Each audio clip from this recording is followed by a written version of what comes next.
video for you today because we are at the very beginning stages of weaning and we had absolutely no idea what we were doing. Literally. Still don't a bit. But we wanted to make a video to show you how easy it can be. It doesn't have to be that daunting. It looks much more daunting than it is. So we want to show you all the things that we feel like you need, all the must-haves before you start so you can go out and buy it and be really prepared, and how to sort of batch freeze things and make it really easy for you. Should we start? Yes, and we're going to be using the Avent Steamer, so we'll show you how to use that. Okay, so I'm going to show you all the different products. Okay. Should we start with the book? Yeah. This is a reading book by Annabel Karmel, the new complete baby and toddler meal planner. I think the reason we both decided to use this book was purely because, I mean, to be honest, everyone recommended it. It's a very highly recommended book. And as you can see, she literally writes and plans everything out for you, down to the timing and what they can eat. And that, for someone like myself, that is so much easier to go by, because if I was doing it on my own, I'd start freaking out. Once you've made your pureed food, if you buy some little freezer pots like these from NUK, you literally pour the puree into each one, like so. So this is already frozen? Yeah, these are already frozen. Always good to use some sticky labels just so you know what you've made. Yeah, I mean, ignore the really great handwriting. But we say, like, if you make butternut squash, make loads and freeze it. Yeah. And you literally just take it out each day. So today mine was pear. I just popped one out and let it defrost in a bowl overnight and it was ready the next day. Yep. So that's fairly simple. Other products wise, if you decide to make something and you want to use it straight away, you can see, for example, this little bowl and these little spoons from Munchkin. These are really great because they actually turn white if the food is too hot. So, for example, this blue bit here, that will turn white if the puree is too hot. And these spoons, yeah, the end of them, they'll turn white as well. They'll turn white. These are great. Highly recommend these. You've also got these little pots. Again, once you have made your puree in the steamer, you can NUK as well. Yeah, you can pop them in there to cool down before you put them into the freezer pots. This little contraption is also by NUK. Really good for mashing things like banana. So literally shove a banana in there, give it a good mush. Very good on holiday as well. Yeah, that's true actually, very good if you're on holiday.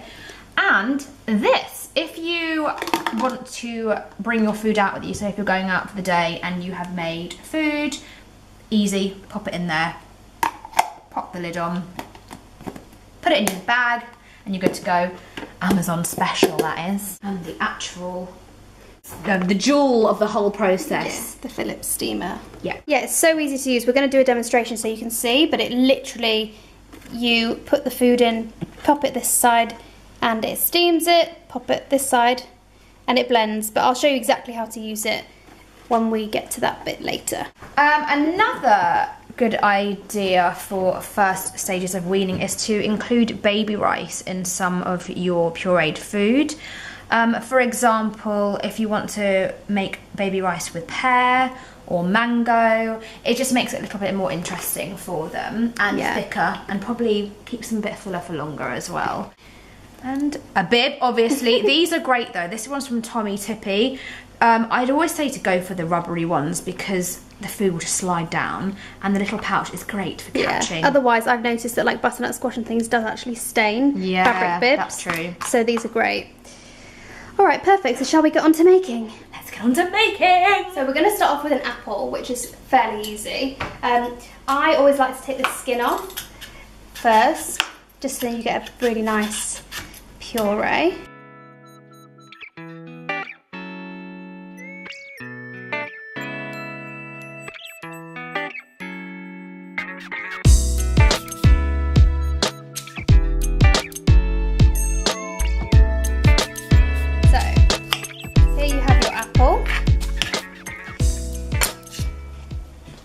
And I can hear you eating it. So if you go to your Annabel Karmel book, it will literally say apple makes 3 portions, and it tells you exactly what to do. So I'm using a steamer, so it says 7 to 8 minutes, and it says if steaming, add some of the boiled water from the bottom of the steamer to thin out the puree. So 7 to 8 minutes. So we literally take the apple, With the Avent Steamer, I actually watched a video on how to use it, and it took me about 20 minutes to figure out how to actually open it up. So, because you think, like, how can you take the lid off? But you literally go like this. That simple. Mine was a bit stiff at first, so you just push this over. And you would take the apple.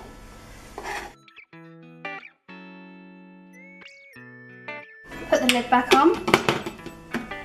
And then it says in there to have 150ml of water. This comes with the steamer. So I'd put up to 150. And there's a little catch in the back. You pour that in there.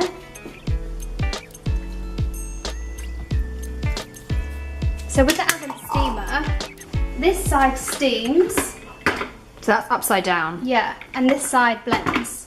So you pop it upside down and literally do this. And there you have it. And I would put a timer on my phone for 8 minutes. Okay. So yeah, we'll wait and see how that goes, and then we'll blend it. You can see it's steaming. It's a little bit like a kettle. So what you need to do at this point is you stop it and turn it round. Pop it back on, and you click the blend button.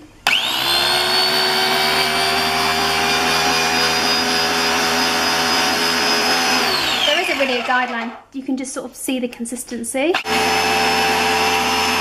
I think that's pretty pureed. So we'll take it off if you want to have it inside.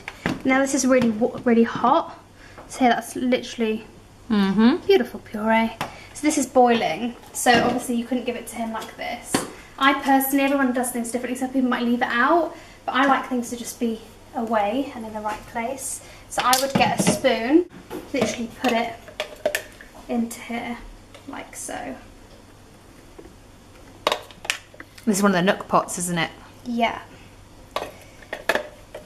I must say that I actually eat most of the things I puree, so he doesn't actually get that much of it. But he doesn't need a lot because he's only like... Gotta have a taster. You know, I need to taste it too. So, here we go. This is a really big pot, so this wouldn't be one portion. He'd probably, for the beginning, this could probably get 2 or 3, because he's only having literally a few mouthfuls. It's always that way at the beginning though, isn't it? Yeah. So here we go. So you have 2 options. You can either leave this out and let it cool down, or if you want to give it to him fresh, you could take a bit out and let that cool down and give it to him fresh and freeze the remaining bits. Holly will show you how we freeze. Right, so this is cooled down now. So what I'm going to do, as you saw before, little freezer pots with frozen food already in them. Just going to open this up, pour it in, then you literally keep it in one of the cubes and leave it to set in the freezer. Okay, so if you're planning on using one of your already frozen purees, pop the bottom, so you can see it's like a little bit of, it's like rubber, this material, pop the bottom and it'll come out, and you pop it into a bowl, or you can pop it back into one of these, leave it out to cool, or put it in the fridge. And one last thing, always label what you've made, just so you don't forget. There we go. Ta-da! Done. And in the freezer it goes.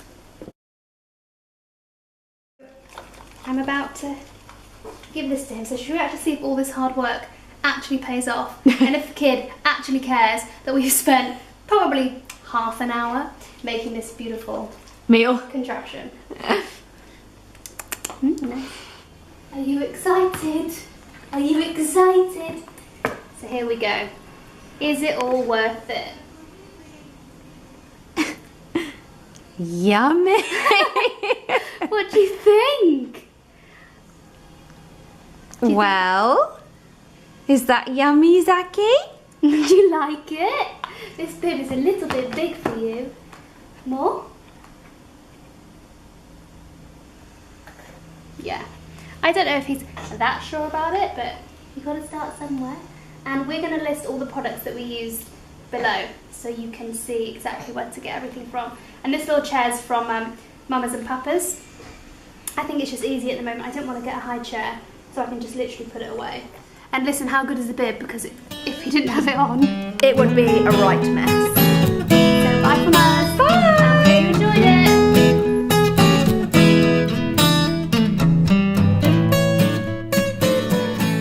So we're going to start off with mango today, and I'm going to show you how easy it is. Obviously you can use any chopping board. So you have to cut it up into little cubes. Apparently I can't cut them. It's so easy, guys. I'm doing it how I do an avocado. I actually don't know how to do it. How do you open it? I probably have to peel it, right? I don't know. I figured out how to actually take the skin off the mango. This is the thing, like, I don't really eat mango, so you're making things that you don't really eat, so you have to figure it out. Have to learn, I think. Okay, lovely. So,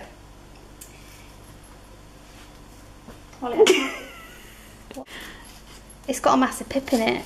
It's not going to work, is it? I don't know, mangoes have pips. Sorry. I think I should do something else. So we're going to start off with an apple, which is fairly easy.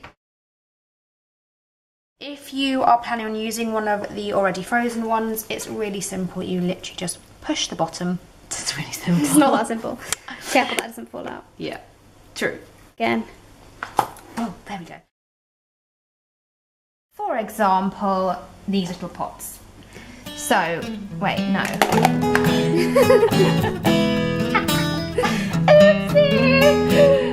Anyway, so these are